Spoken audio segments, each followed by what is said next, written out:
Bagaimana kita memperlakukan uang, bagaimana sikap hati kita terhadap uang, itu sangat ditentukan oleh iman kita kepada Tuhan. Kalau orang beriman, maka nomor satu yang dia cari di dunia ini adalah Tuhan. Baru setelah itu dia cari uang. Orang kalau tidak beriman sungguh-sungguh sama Tuhan, pasti tidak berani bayar perpuluhan. Oke, kita masuk sekarang Maleakhi 3.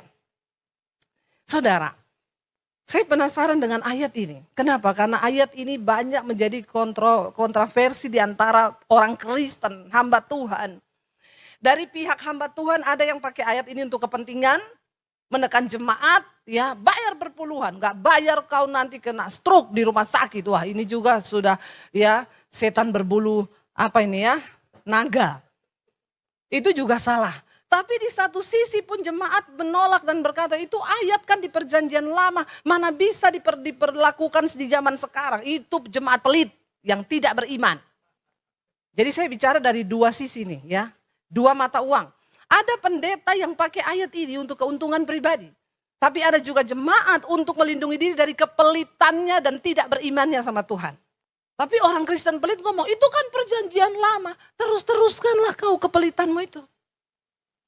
Ya, kalau memang kau tidak mau pakai perjanjian lama, sobek aja dari Alkitabmu.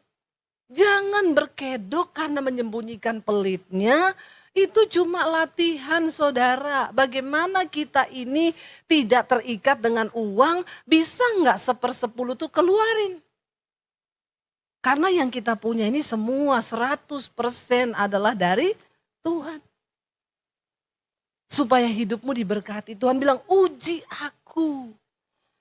Jangan bilang miskin itu rohani, miskin itu enggak rohani, miskin itu terkutuk saudara. Saudara suka dan tidak suka saya harus sampaikan ini saudara. Karena memang orang Kristen itu banyak yang pelit. Nah saya baru tahu jawabannya, orang yang pelit itu tidak beriman.